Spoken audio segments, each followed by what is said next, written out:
Hello everyone, 2A Enthusiast here. I'm here with a knife review. Today I have the SOG Gambit Karambit. I've had it maybe a week or so. I was looking for a fixed blade knife that was pretty comfortable to carry around, has under a 3-inch blade, which is the legal length unfortunately in my state. And this one seemed to fit the bill. It's a pretty narrow knife, as you can tell, very narrow but sturdy. Lengthwise, with the sheath anyway, it is approximately, just about 8 inches with the sheath. Without the sheath, let's see here, without the sheath, it is about the same length, a little bit more than 7 inches there. It's a little extra at the end. The blade is 2 5/8 inches. As you can tell, there's a little bit of extra space near the handle. It has some finger grooves. They don't match up perfectly with where your fingers will be, but they match up very well. And it has a nice thick finger ring for your pinky or your index finger, depending on whether you want an overhand or an underhand grip. So this is basically a one-piece, I believe, stainless steel knife, and then it has these basically almost kind of like a Zytel plastic sort of inlays that are screwed in with 4 screws on each side. Pretty good texture in there. It gives you like a nice grip. The other thing I like is that you can tell that it's stepped up a little bit. So while it's not smooth, which is to me a good thing, it's stepped up in the way that it's really comfortable to hold and to get a good grip on. It came fairly sharp, not super sharp, but fairly sharp. Definitely not blunt by any means. At the top right here, it has some jimping, which is really good for getting a nice. Let's see, okay, focus. Good for getting a nice grip while you're working with it. I would have liked it if it was maybe like a 1/4 of an inch or so more. It would probably be a big help, but I'll take what I have. I've seen these in stores for about $25, and I thought $25 was actually a pretty fair price for it. And I saw it on Amazon for $19.99, and I saw some reviews on it, and the reviews really didn't inspire me to want to go out and get it. Let's see here, and you can tell about the thickness of the blade right there. Well, the handle, I should say. And like I said, it's pretty sturdy. The sheath is pretty cool.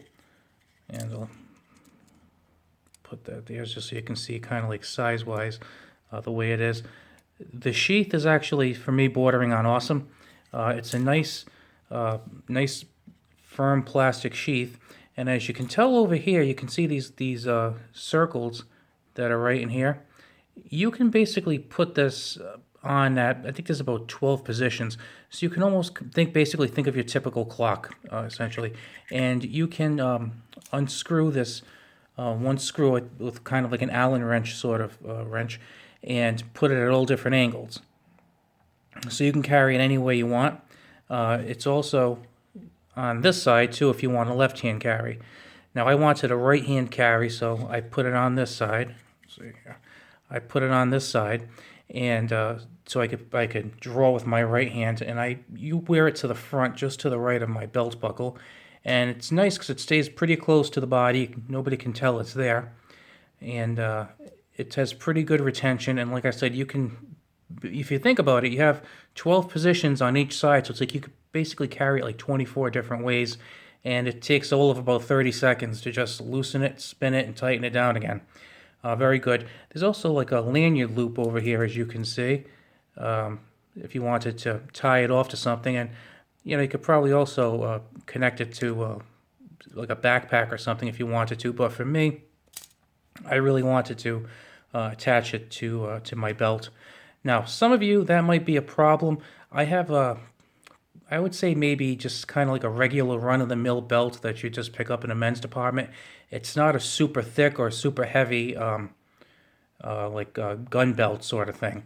And as you can tell here, it's really not wide. My belt fits in there like perfectly. There's really no give at all. So the good thing is if you have a smaller, thinner belt, when you go to draw it, it's not going to have any give. It's not going to go anywhere.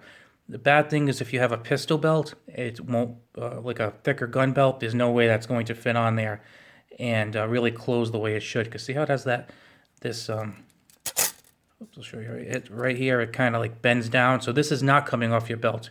You really have to work to get it on the belt and to get it off. So I like that because if you do draw it, it is not just going to fly off. You are not going to lose the sheath, and you are not going to lose the knife. That's pretty good. Now I had read, well, I'm sorry, not read, but I had seen in a YouTube video that there was some complaints about the sheath because it had some play in it, and the person who did that didn't like it, but it has a teeny bit of play, but not really much. I guess that's kind of in the eye of the beholder. Some people might think that's unacceptable. I think it's fine. When I'm walking, it's not like I'm hearing it jingling or anything. It's pretty much stiff. Also, it has good retention. It's pretty easy to get out. So it gets out pretty easy. My only concern is that if you look right, see if we can see it now, right about here on the knife, it looks like there's 2 retention points that are kind of digging into the metal, and this is on both sides. And I'm concerned that as I draw it over the years and remove it from the sheath, that it could kind of wear this metal down and maybe reduce the retention. That's really the only semi-negative thing I can see with this karambit. To me, it's excellent. I mean, you got a good sharp blade there, 2 5/8 inches. You can't tell that it's on your it's on your person when you're carrying it. It goes in and out of the sheath very, very well. Very convenient with lots of different carry methods. And plus, the thing I like is you have that finger ring that you can that'll help assist you with either underhand or overhand grab. And also, I mean, that's also kind of a blunt impact point if you need to. You can use that to, change someone's mind about bad intentions, let's say. And the other thing I really like about that is you have a point where it's kind of stuck on your body. If you're grabbing this with a tight fist type hold, which you would normally grab with a knife, it's not coming out of your hand. So between that side also being helpful to you in a self-defense situation and helping you hang on to the knife, this is really an excellent option. Some of you might have seen reviews that I did for the SOG Snarl and the SOG Instinct. I really like both of those. Instinct is a great knife. The problem I have with the Instinct is that because it's so small and thin, it's kind of tough to keep a grip on. It's good for small tasks where you might have to cut something, but it's certainly not by any means a self-defense knife. The Snarl would probably be a good self-defense knife. Unfortunately, I lost the clip, and the clip that comes on the later sheets do not match that one. So that's pretty unfortunate. Hopefully one day maybe I'll find it, but I don't have hope for that right now. So like I said, I got this at Amazon. It was about $19.75, $19.99.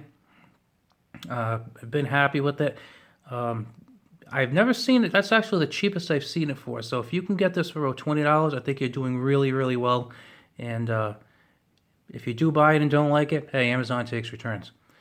Okay, so I am going to have a few more knife videos coming up probably in the next week. So keep an eye out on your notifications if you are getting notifications. If not, give it a try.